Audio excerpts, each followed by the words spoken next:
Hi, everyone, and thank you so much for joining us for our first webinar in our series, AI Applications in Earth System and Climate Science. This session will highlight some research on aerosols and air quality using AI tools. The idea for this series is to feature new applications of AI tools in research from NOAA scientists and NOAA-supported investigators.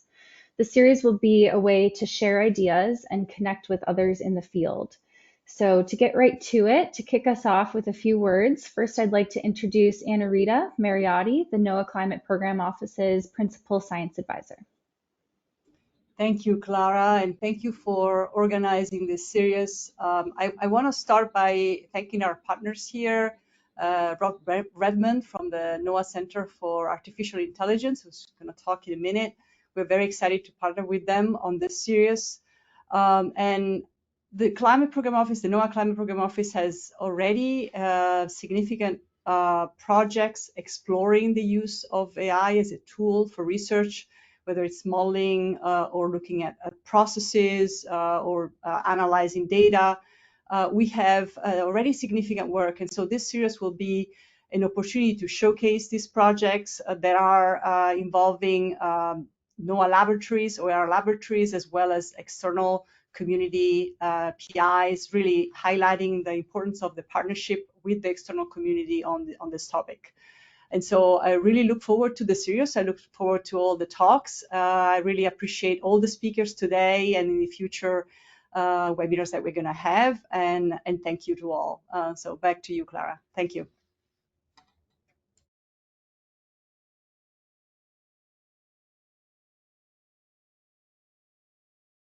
You're muted, Clara.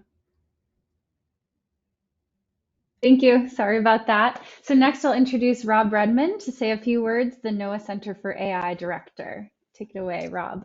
Oh, thank you so much. I hope you all can see my huge grin. This is really, it's really an honor and a highlight. I'm excited to see all the amazing work that's going on. So the note, I want to give you just a really quick, call this a really quick sampler platter of what the NOAA Center for AI is. And that way, if you see some connection opportunities with our team or looking to try to connect in different places across NOAA, but you're not quite sure who to get to or what tools and resources may be available to you, you'll have some points of contact. All right, so and also I would to say I'm in Colorado. I'm with NOAA NESDIS, the National Centers for Environmental Information at the Boulder, Colorado facility. The NOAA Center for AI is envisioned as a nexus of AI research for NOAA and a technical hub, supporting our AI strategic objectives through our AI community of practice, cross-line office, cross-staff office, to benefit really all of our inside and outside communities and stakeholders. One thing I'd like to share is that we always like to think of how we're using AI, how NOAA's using AI to solve NOAA's mission, and also the things that we're doing to put our decision support services, our critical authoritative information out there and in ways that others can pick up and run with it in new partnerships for all the forms of prosperity. So we like to think of what we're doing and what we're doing for ourselves and what we're doing to enable and achieve both mission success as well as grow new opportunities. Okay, so I want to just give you a quick rundown here. So what are we all about? Robust and trustworthy AI innovation for all of NOAA, across NOAA. So we're working on a few specific initiatives in order to achieve that. We're working on training, and what does that entail? Helping to understand the training needs of the staff, all the staff. You think about a few years ago, we weren't talking about generative AI, and now we're talking about generative AI both for administrative applications and workflows, agentic systems, as well as information services, as well as for modeling the Earth environment. So training broadly. We're working on standards, AI-ready and AI data standards. We're always looking for new ways to help us together build communities of practice, and through that kind of invigorate existing and new partnerships throughout. So if there's anything that we can do to help you grow your partnerships or your community, reach out to us and we'll we'll see what we can do. I want to give just a couple more highlights, then I'll hand it back. So we, you might know us for our yearly AI workshop series, the public event, open to all. And we've had, we're doing everything different. We're doing something different every year because we're trying to be at the speed of AI. This year, the theme is generative AI for Earth system modeling and for information services, so that full value chain. Maybe you had a chance to join us in the March event. If not, the recording should be available very soon. The next event is June 9th, so that's to save the date for you. That'll be, last event was for the Earth system modeling, generative AI and Earth system modeling, and in the June event, it's going to be more on the information services side. And then in September, we'll have a hybrid event where you can join us in Boulder in person in a partnership with NCAR, or you can also attend virtually. It's all free. There's a link. You can register. And then I guess two last things. We're working with the Generative AI Working Group and CIO and others and the Dusso's office and several other staff offices to help bring different tools that our staff have asked for. And one of the first generative AI tools that we're working towards rolling out broadly to be available to everybody, you don't have to use it, but available to use, is Gemini. And think of that as the Google Copilot. Some of you might actually be on our early evaluator team. I thank you in advance. Thank you so much. And for those who are not, stay tuned. Hopefully in the next few weeks, this will become available to everybody.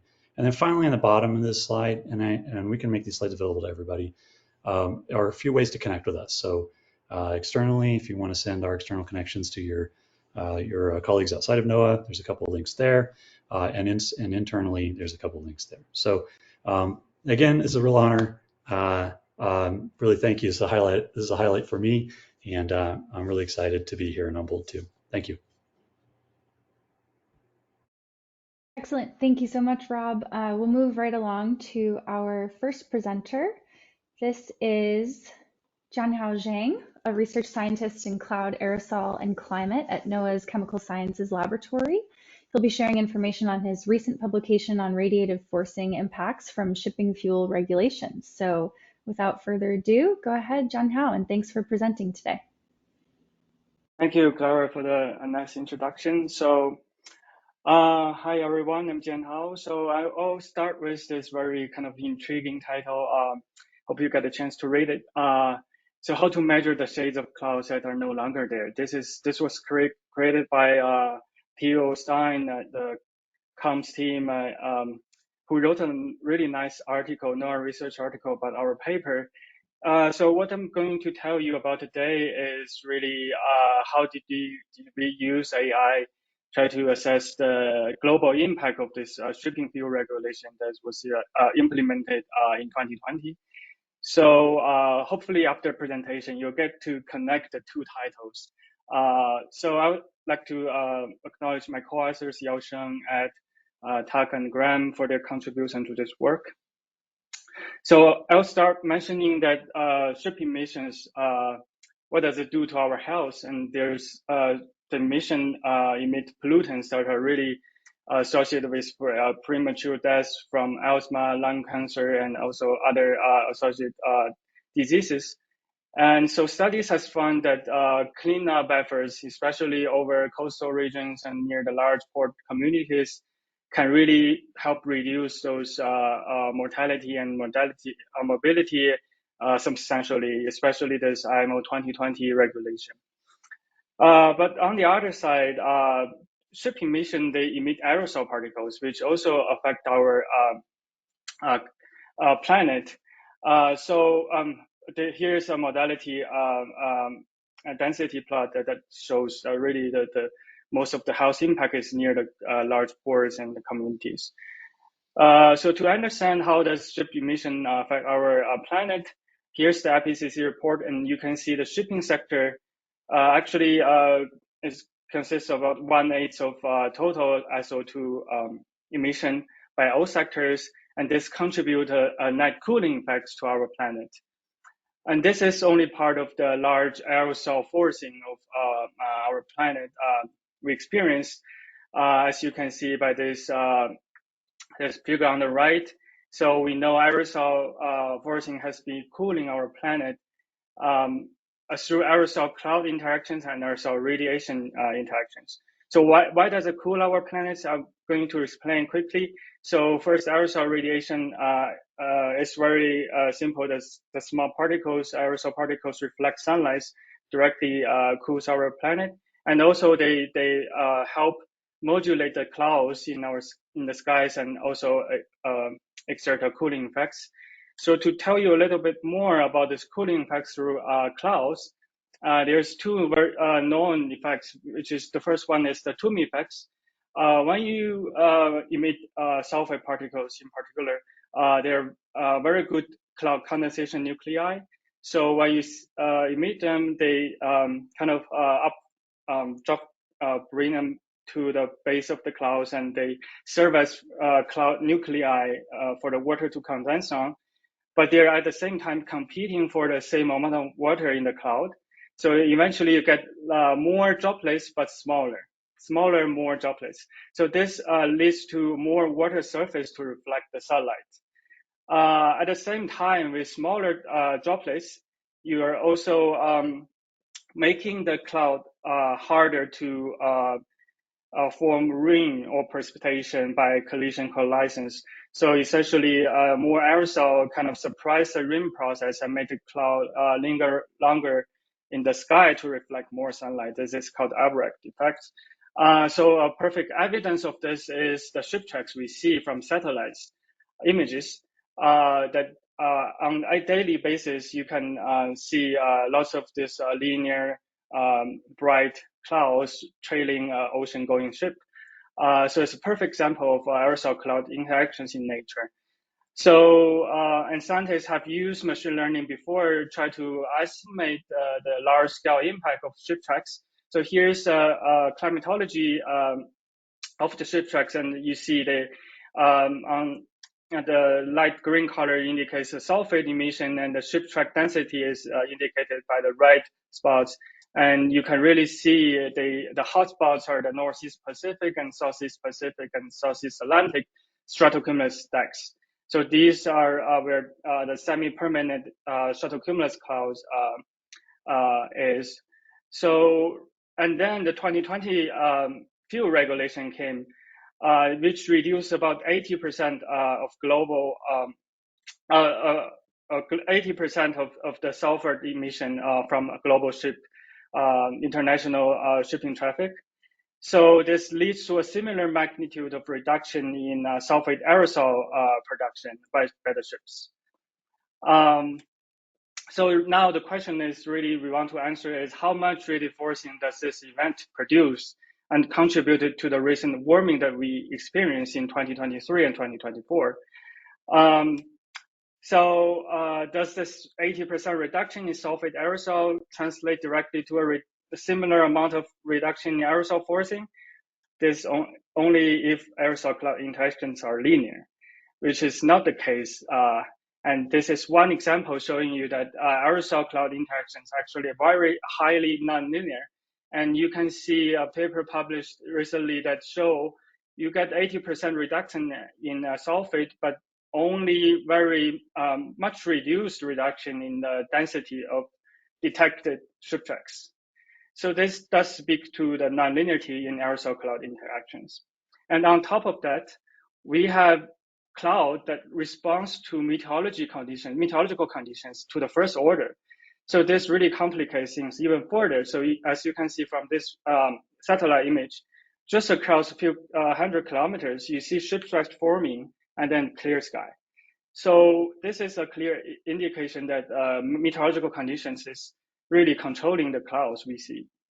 So with this high dimensional nonlinear kind of problem we're tackling, machine learning becomes a great fit for this type of problem. So we trained a machine learning model to really capture the relationship between meteorology and cloud. And then we use this machine learning model to review the emission effects that was implemented in 2020 and really use it to estimate the radiative forcing from that. Again, quote Theo, try to estimate the effects of the missing clouds. So to tell you a bit more about the method, here's a very quick illustration. we use some fake time series just to illustrate this approach conceptually. So this is a time series cloud rate effects. And then you can see in 2020, there's something going on and kind of reduce cloud rate effects. And so how can we estimate this rate effects? So first, we use the historical data before 2020 as our training data. And then we train a neural network ensemble using 68 years climatological data to capture this natural variability between clouds and meteorology. And then we use a model to predict as if the regulation is not were not implemented. So this is basically a counterfactual cloud views. And then we compare this counterfactual with the satellite observed cloud rate effects to estimate the IMO 2020 radial forcing. So this is just quick illustration, one-dimensional, but in a real problem we are facing is multi-dimensional. So we have meteorology to cloud. I use there's 8 meteorological factors, large-scale factor variables we trained on, and then they will predict cloud properties, including cloud rate effects and cloud drop number concentration, cloud albedo, and cloud fraction. In this presentation, I'm going to focus on the number concentration and cloud rate effects. So we focus on those 3 hotspots of shift tracks density, where Northeast Pacific, South Pacific, and South Atlantic. So here is the results. So this is a difference plot. So change in number concentration that we see after 2020 versus the counterfactual, as if the regulation were not implemented. So you see there's mostly a reduction in number concentration, meaning we see, the ships emit less aerosol. And then this is really consistent with our ship track density plots that the Northeast Pacific has a huge reduction, least reduction in the Southeast Pacific, where less shipping traffic there is. And then one interesting feature is this linear feature that you see over the Southeast Atlantic Ocean, where the prevailing wind there really is going along with the shipping corridor, so that concentrate the aerosol in a very narrow region over there. So we were able to reproduce that strong signal. So this is suggesting that our machine learning approach is working, is kind of robust. So, and next I will show you the cloud rate effects, which is a little bit complicated. This is again due to the nonlinearity in aerosol cloud interactions. But again, you see in the Northeast Pacific, mostly reduction in cloud cooling effects, right? And then in the Southeast Pacific, it's kind of moved to the downstream. And this is again, consistent with the idea that aerosol suppress the transition from stratocumulus to cumulus. And without the aerosol, it kind of speed up the transition. And then, again, just to mention that this is a more complicated picture than just macrophysics of clouds, the drop numbers, because there's cloud macrophysical adjustment, increasing cloud fraction, decreasing liquid paths, or all that. So overall, we estimate a radial forcing of about 0.1 with some error bar based on this machine learning approach. And I want to highlight this narrow error bar with our approach is really telling us that the robustness of our machine learning approach. By the way, this error bar was produced by training 100 neural nets. Instead of using one that will just give you the mean value, but that we used 100 neural nets, kind of like a model ensemble kind of thing, in order to quantify the uncertainty of this approach. And to put this into context, we have a bunch of other studies, modeling studies mostly, at the same time targeting this event that we kind of fall in their range. Overall, we see about 0.1 watts per meter square for the radial forcing. So another question we really want to address is this large-scale substantial event detectable? So in order to tell you something about detectability, I have to make this first statement that the significant perturbation due to aerosol changes is not necessarily a detectable perturbation against natural variability. We know cloud has a huge natural variability when all the drivers, for example, meteorological conditions are changing. So this, for example, covariant meteorology that can also drive changes in cloud. By the way, this is quantified by our neural net model, can lead to either a detect perturbation when aerosol-induced changes are insignificant. So this will quantify as a false detection. On the other hand, we can have an undetected perturbation when aerosol-induced changes are significant. So this is a misdetection scenario. So using this machine learning model and observational time period before and after the implementation, the IM 2020, we were able to construct kind of a diagram that tells you the true detection rate versus the false detection rate. I use this as a metric for detectability. So first, the true detection rate is basically the fraction of significant aerosol-induced changes being detected. And the false detection rate is basically a fraction of insignificant aerosol-induced changes being detected. So the way to look at this graph is basically you have perfect detectability if you have a 100% true detection rate and no false detection rate.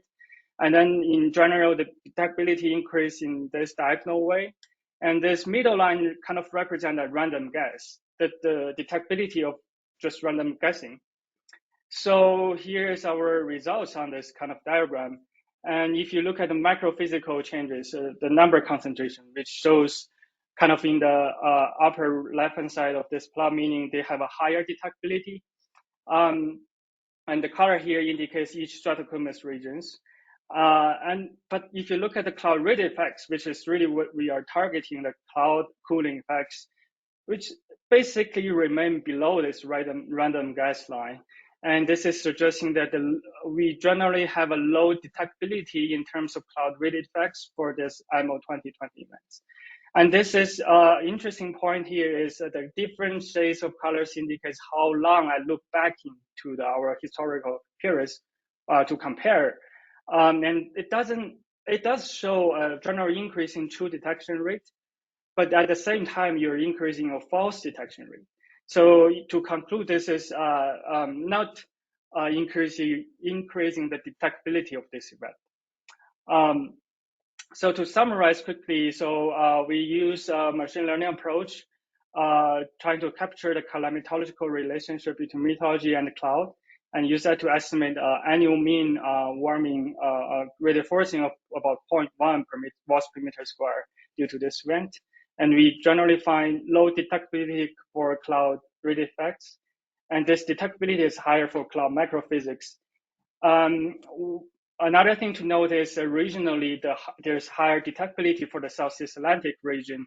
And this is due to the alignment between the dripping corridor and the prevailing wind that really concentrate the aerosol in a narrow band of, over there. So increasing the detectability.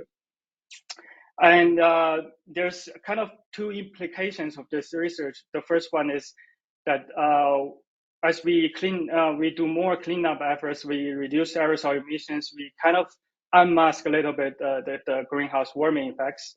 And this is kind of a concern for going to the future. Another thing is the detectability piece really speaks to the kind of the detectability of kind of a geoengineering, for example, marine cloud brightening that we see the clouds with sea salt particles, trying to make them brighter to cool the planet. And this has implication for such proposals that maybe we need to have more substantial efforts into seeding to overcome this low detectability issue because of the natural variability cloud has. With that, I thank you for your attention, and happy to take any questions. Thanks so much, Chen Hao. That was great. We're starting to get, we have a question in the question box. If you have a question, please use the question box feature to enter it. We have just a couple minutes here. So I have one question for you. Which ML methods best attribute CRF changes to IMO 2020? So we only use one machine learning algorithm, which is the feed-forward artificial neural network. And we, in order to generate a large ensemble, we actually perturb the architecture of that particular neural net. We're changing the layers and the nodes per layer, and also the random selection of training versus testing data of the 16 time period of the we use to train. Yes, but that's the infrastructure we use. We perturb the architecture a little bit to generate the ensemble. Great. And there was a follow-up. I'm not sure if you've answered this already. How can ML models be trained to differentiate the CRF signature of IMO 2020 induced changes in cloud microphysics? Yeah, so actually that's a very good point. So another important point that I didn't mention is that, so you have to think about this in at a certain time scale or spatial scale. If you go very small scale, like daily cloud meteorology aerosol interactions, this methodology doesn't work because you have so much variability and gradient in aerosol, spatial gradient in aerosol concentration. We did this successfully because we chose the large scale. This is the training data is at monthly mean time scale. And there's assumption and also study have shown that cloud microphysical, for example, drop number concentration has kind of monthly timescale correlation with large-scale meteorology for these Shalcomous regions. Even that, it worked for Northeast Pacific and Southeast Pacific. The Southeast Atlantic has a unique narrow band of shipping corridor, which creates a really strong gradient in aerosol, even at monthly mean timescale. So we have to do a correction for that region in particular in order to be able to do this. Thanks. Great, thank you. That's all our time for now. Please continue to put questions if you have them, and I'll pass them on to John Howe. But for now, we're going to move right along to our next presenter, Andy May. Andy May is an associate professor of civil, environmental, and geodetic engineering at Ohio State, and he will be speaking on machine learning techniques to predict black carbon mass absorption. So go ahead and take it away, Andy, and thanks for being here. All right, thanks for having me. So yeah, as Clara said, talking about machine learning predictions for black carbon mass absorption cross sections. I'd like to acknowledge my former PhD student, who is one of the co-presenters here, Dr. Han-Young Lee, who did most of the work I'll be talking about, as well as some funding from the Climate Program Office. The numbers are at the bottom of the screen. So for black carbon, if you're not familiar, it's sort of pretty important in the climate system. It's a nice graphic here from a review led by Tammy Bond about 15 years ago that kind of looks at its full life cycle. We have the emissions down here at the surface, and it gets up in the atmosphere where it can interact with radiation, interact with clouds, deposit back to the surface, and change how the surface interacts with light. But so it's this role in the climate system that's really our interest. The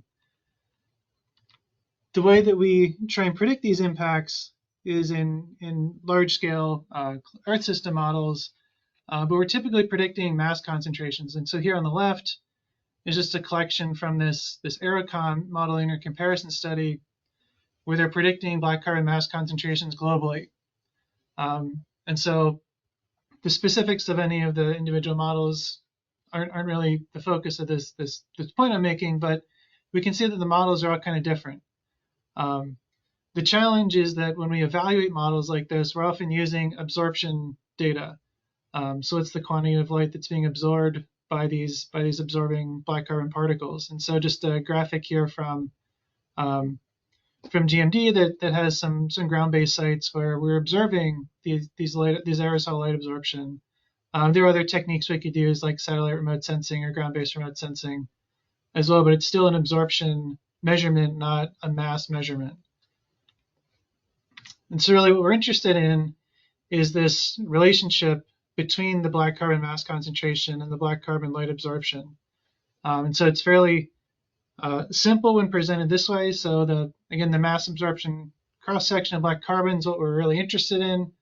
That's simply the ratio of this measured absorption coefficient, again, which is related to the amount of light that's being absorbed, and the mass concentration of black carbon there in the denominator.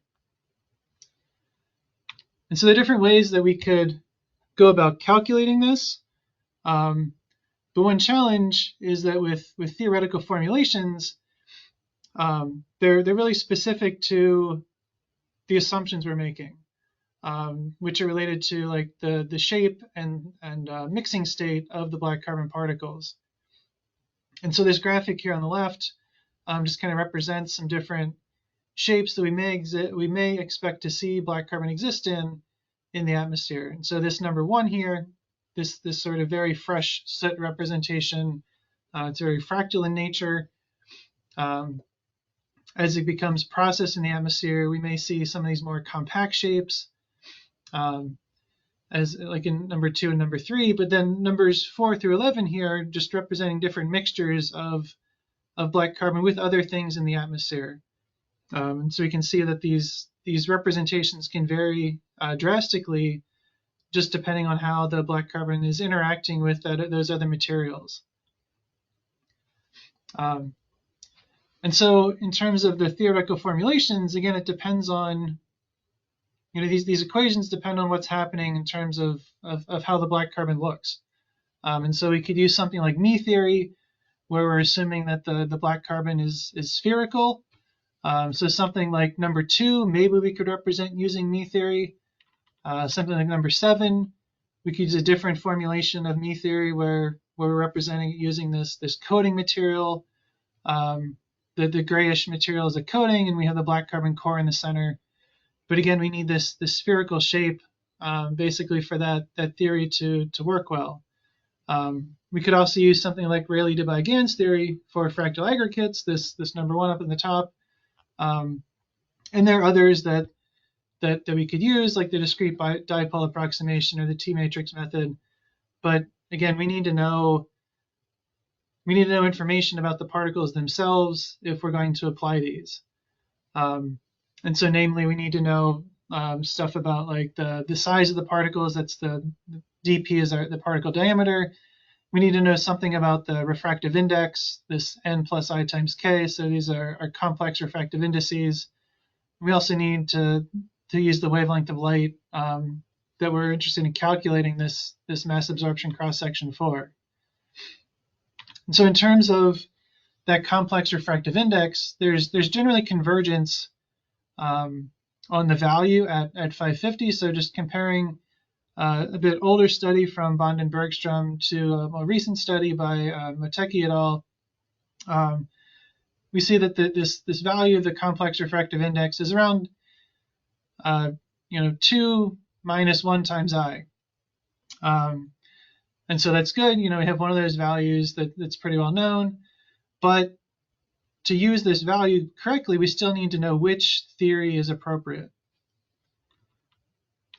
So another option we have is just using the central value at 550, which is pretty well characterized here in literature. So just this kind of stacked histograms, just some different ways to get at this mass absorption cross-section at 550. And it kind of sits around 7.5, 8 meters squared per gram. And so that's good. We have this central value. We can adjust it to other wavelengths using this relationship here at the top of the screen. If we know something about the absorption angstrom exponent, which is telling us something about this spectral dependency of the light absorption. Typically, this value is assumed to be around 1, but it does vary by about plus or minus 0.3 in observations. And so with that, we can extend this to other values, but this is a constant value. The theoretical representations tell us that we may have variability just based on how other things are changing. And so what we did here in our work is use this physics-inspired data-driven approach to predict a mass absorption cross-section for black carbon. And so we are I guess maybe mostly Hanyang, asked, can we use statistics or machine learning models to predict these mass absorption cross sections? And so in the end, we're ending up with these predictions of the mass absorption cross section at 870 nanometers, and we're specifically using that as our endpoint because we don't expect light absorption from other absorbing materials to strongly influence this value. And so what we're doing is taking observational data, so light absorption at 3 wavelengths, light scattering at 3 wavelengths, and a parameterization for particle size distribution, feeding those into different models to try and predict this mass absorption cross section. And so in this initial study, we basically threw a bunch of models at the problem to see what would work best, because we had no idea what was going to work best a priori. So one of those was just a multiple ordinary least squares regression. We also included forward and backward stepwise regression. We used this lasso model, which is least absolute shrinkage and selection operator.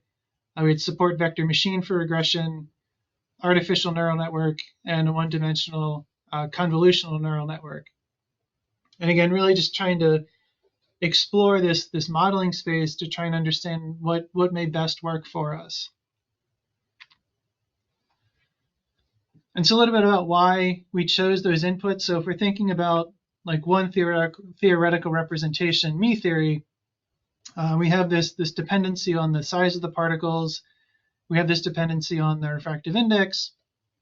And we have that wavelength dependency. And so like by using something about how much light is being absorbed and how much light's being scattered, it's kind of getting at something relating to our complex refractive index. And so there's this representation here from Kappa et al. That's kind of looking at these different relationships between the absorption angstrom exponent and the scattering angstrom exponent. So again, how absorption and scattering is changing as our wavelength is changing, to tell us something about the composition of those absorbing aerosol species. And we're also using these parameterizations for size distributions because we know those play a role in the model, in the theoretical model as well. And so we use those inputs, and something else that's sort of an underlying motivation to some extent is that these are pretty common measurements taken globally. So if we go back to that figure that I showed from GMD, we're measuring light absorption, we're measuring scattering. At some locations, we're measuring these particle size distributions. And so we're thinking that if we use these common measurements, we could potentially get something that will allow us to predict these black carbon mass concentrations in the absence of actual measurements of the black carbon mass concentration. And so what we did was take some field campaign data. And so these markers here just represent 4 different DOE-led field campaigns. So this first TCAP was up the coast of Cape Cod in Massachusetts. The Go Amazon campaign, sort of in the Amazon rainforest area. LASIK was on, I think it's Ascension Island in the Atlantic. And then Cacti was in the mountains of Argentina. And so we have these, we picked these because we have the data we want, but also they sort of represent these diverse locations in space. We have this temporal variability in our data set. So we can look at how our model performs over as our inputs are changing in time. And so the figure here, kind of hard to read. The axes, we have the black carbon mass concentration here on the left y-axis and the light absorption on the right y-axis. And we can see how they're changing in space, and they're sort of correlated generally. And the same thing for these 3 different campaigns, Go Amazon, LASIK, and Cacti, that we see this general good correlation. And so we're using data like this to input into our models. Skipping some of maybe boring details about the model formulation itself. At the end of the day, most of the models perform pretty well on both our training and test data sets. And so that's good. We could train them and test them, and they performed well for these data sets. So just representing 3 here, the ordinary least squares, multiple ordinary least squares regression, the lasso, and the SVM. And we're comparing those to the true response. So at each of these locations, we actually had observations of black carbon mass concentration. So we could calculate a mass absorption cross-section using an absorption measurement and that black carbon mass concentration. And so generally, they're all following the red, the green, and the blue lines are all generally following that gray line, our true response. So performing pretty well. And so this we trained and tested using the TCAP data set. We also extended this to those other 3 data sets as well as the FireX field campaign data from our laboratory participation in the FireX study. And so here's just sort of some quantitative metrics to look at performance of each of the models. So basically just looking at like a fractional error on the x-axis, a fractional bias on the y-axis. So like a perfect model, fractional error equal to 0, fractional bias equal to 0. And so we kind of have these different boxes as we move away from that origin, with these kind of qualitative descriptors of what's an excellent model, a good model, average, and then something with a fundamental problem, which really just applied to this one model for this one campaign. So generally performed pretty well.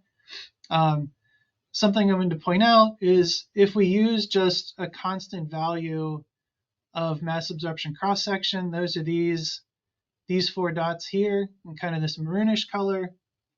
So that kind of highlights to us that using a constant value for this mass absorption cross-section could be problematic, at least through this evaluatory sense. But from these results and from some other metrics we looked at, we put forth that the support vector machine for regression is our recommended model because it generally seemed to have the best performance, considering all the metrics that we had. It also performed pretty well for independent data sets. So here's comparisons with the measurements in the red open circles and the predictions from the support vector machine model in the gray markers. Generally works well. Some issues with this portion in time during Go Amazon. We were substantially under predicting the true values. We're also under predicting here for the cacti campaign. But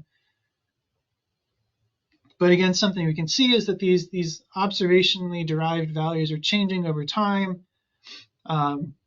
Our model's generally capturing those temporal changes, and then just have that flat value extrapolated to 870 nanometers, since that's what we're looking at here, which works out to be around 4.7 meters squared per gram. But most of these observed values don't agree with that constant value. And so we sort of went in to diagnose the model performance to some extent. And we really kind of discovered that when the model is performing poorly, we tend to have larger particles or thickly coated particles. And so looking at that AAE versus SAE space here on the left, the gray markers basically predicted the true value within a factor of 2. If it's kind of a warm color, we were over predicting. If it's like a blackish color, we're under predicting. And so we can see here in this cacti campaign, again in this mountainous region in Argentina, we struggled when we had these larger particles. So lower values of this scattering angstrom exponent tend to be associated with larger particles, which didn't really exist in the TCAP training data. And then on the right-hand side, the x-axis here is, I think, related to the coating thickness on the particles. And so again, that's coming back to this core shell me theory idea that we have the black carbon core and some coating around it. And so basically, as the coating becomes thicker, we're performing much worse. And so with these limitations in mind, we pursued additional NOAA funding. And what we're doing here is using aircraft data from NOAA, NASA, and DOE to really try and expand and improve upon these models that we've developed previously. And so just a graphic here just showing where some of the flight tracks went for some of the field campaigns that we're collecting. And so we have some from urban, focusing on urban areas, some focusing on wildfire samples. And this is just a snapshot kind of to give us a sample of what some of the data sets are. We're going to use a similar approach that we used previously to predict that mass absorption cross-section, but something new that we're adding are explicitly including those angstrom exponents for both scattering and absorption, as well as this single scattering albedo. To better represent the optical properties, we're going to try some additional models like random forest regression, Gaussian process, or mixture regression. So this postdoc, Ujjal, who may be in the audience today, that's working on this. I think I'm running low on time, so I'll just stop here for questions. Thank you. Great. Thank you so much, Andy. We do have a time for 1 or 2 questions right now, and we do have one. If we train an ML model on black carbon from one source like wildfires, how well can it predict light absorption for black carbon from a completely different source like automobile sources? Yes, that's a great question. That's one of the things that we're trying to do in our new data set, to try and expand upon the inputs to the model to make something that's more generalizable. So I think the short answer would be, I don't know how well that's going to work if we're training on one source and applying it to a different source. So we're trying to get as much diversity in the training data as we can to hopefully get something that works better from a general sense. Great. And we have a follow-up. How much detailed data on black carbon's tiny features like size and shape do we really need to train ML to predict flight absorption accurately? So our inputs to our model, there's nothing about the shape of the particles. There's nothing about the size of the individual black carbon particles either. We're just using what's like the general aerosol size distribution. So again, we're trying to do this without using super specific detailed information about black carbon, just to try and make the models more broadly accessible, I guess. We don't necessarily need super specialized instrumentation to be able to use our model. And I hope that answered the question.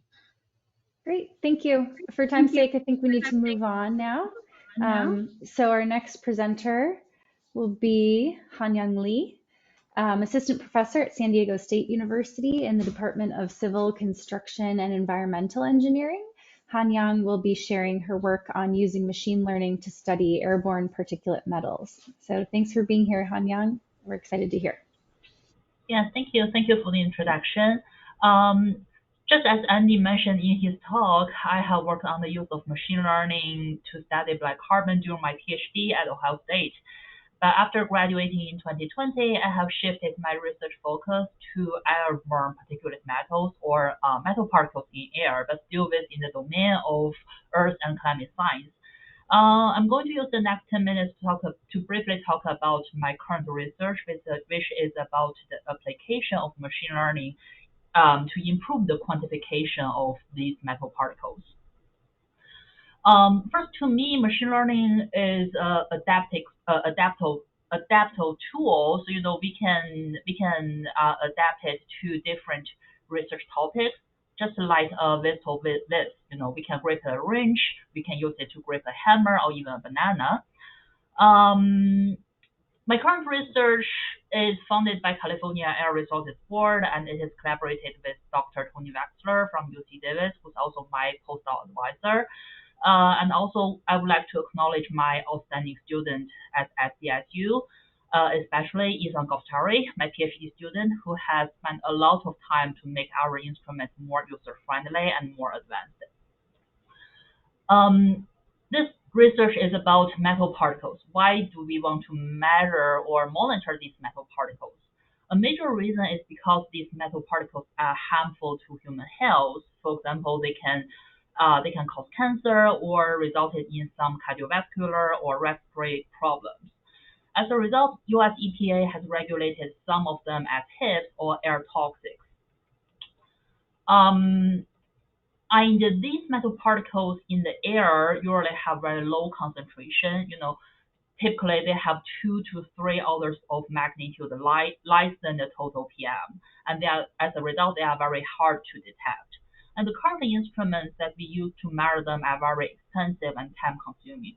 For example, we use XRF or SCPMS to analyze the filter samples collected in the field, and this process is time-consuming and requires labor. Because of these gaps, we have developed TARTA, which stands for Toxic Metal Aerosol Real-Time Analyzer. It is a small size, inexpensive instrument, and most importantly, it can provide near real-time quantification for more than 15 metals. We have extensively used TARTA in the field. As you can see in this map, we have used it a lot in California, and also we have used it in Houston to test the combustion of batteries. From that study, we observed a huge concentration of lithium. And all of these studies would not have been possible without our amazing collaborators. And most recently, we have used the TARTA to study the fires in Los Angeles. We have deployed the TARTA in both indoor and outdoor environments. And this figure shows a very preliminary result of our study. Each panel represents the spectral intensity detected by TARTA, and the 4 bars in each panel represent different environments. The first bar represents our outdoor sampling in LA while driving on the road. And the second bar represents our indoor sampling, in the homes affected by the fires. And the third bar is from the measurement of an active fire. We have chased a fire across in San Diego near the border. It represents the active fire emission. And the last bar in the figure represents the background measurement at a park in San Diego. So one outstanding observation from the figure is that we observed higher signal of vanadium while we drive in LA. So this may suggest that there's local industrial emissions or the burning of man-made materials from the fire. And then if you look at the bottom 2 panels, they represent the signal of carbon and VOC. I should mention that TARTA cannot quantify these 2 compounds, but we can use TARTA for a semi-qualitative comparison across different environments. So from the 2 panels, you can see we observed the greatest concentration or signal of carbon and VOC from the active fire. I don't want to talk too much about the theory of TARTA, and if you are interested in it, you can check our previous publications. So related to this webinar, I want to talk about how we use the machine learning to improve the detection accuracy and sensitivity of this instrument. It's well acknowledged that matrix effects is a big issue in the spectroscopic analysis. This effects could come from the dynamics during the generation of plasma or due to the spectral interference from the contaminants in the sample. So in our case, in our situation, we have the contaminants of tungsten. Tungsten is the material of electrode of our instrument. As a result, any emission line from tungsten that interfere with the metal of interest would be an issue. To address this, we have developed multivariate calibration models, which utilizes multiple emission lines of each metal for the quantification. But the question is which emission lines or how many emission lines should input to the model for the quantification. So to address this, we have used machine learning approaches, including LASSO, SVR, PLS, and PCR, to develop different machine learning models. Basically, these machine learning models help us avoid the subjective selection of wavelengths. Before development of the models, we have to pre-process the data in 3 steps. In the first step, we remove the baseline drift. And then in the second step, we normalize the spectra by a strong emission line of tungsten at 401 nanometer. So if you are familiar with analytical chemistry, we use tungsten as an internal standard to constrain the uncertainty of matrix effect. And lastly, in the third step, we select important features correspond to the metals of interest. In this example, we have identified 3 types of 3 categories of peaks. The first category corresponds to tungsten. Again, that's the material of our electrodes. And the second category corresponds to sodium and calcium, which are the impurities in the solution of test. And lastly, we have category 3 peaks, which seem to be related to the test metal, which is cobalt in this figure. And we have confirmed by checking the NIST website that these 3 emission lines are the strong emission lines of cobalt. And in the second step, we developed the models using APS reading as the true value. And after training, we have used independently. We use the independent validation data set from a mixture of 10 metals. And from our analysis, we find that the best model is LASSO, and it has the lowest or the best detection limits. So in conclusion, we find that the combination of TARTA and the machine learning model LASSO is very promising to identify and quantify toxic metals in different environments. And in terms of future work, we are going to use machine learning to do some self-apportionment of air pollution using elemental composition data from different federal monitoring networks. Yeah, that's all I have. Thanks for your attention, and I'm happy to take your questions. Thanks so much, Hanyang. If you would like, in the audience, please put some questions in the question box and I can read them there. But for some general logistic information, I'm going to share my screen again.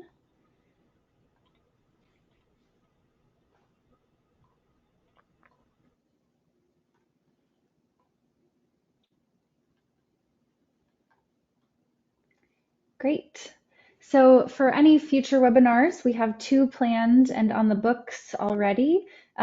We are hosting one on April 11th, next Friday, with a theme of precipitation, and the following Friday with a theme of wildfires. And you can visit the NCAI website, noaa.gov/AI, and the information for registration will be there. Please also check there on any information on this recording. We do plan to make this recording available in the future, and I'll try and disseminate that information.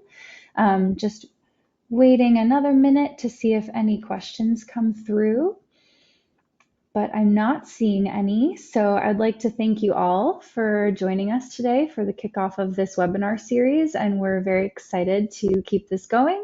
And we're adding new topics and expanding the scope of this as it goes along. So thank you again, and thank you to our presenters. And we'll see you next time. Goodbye.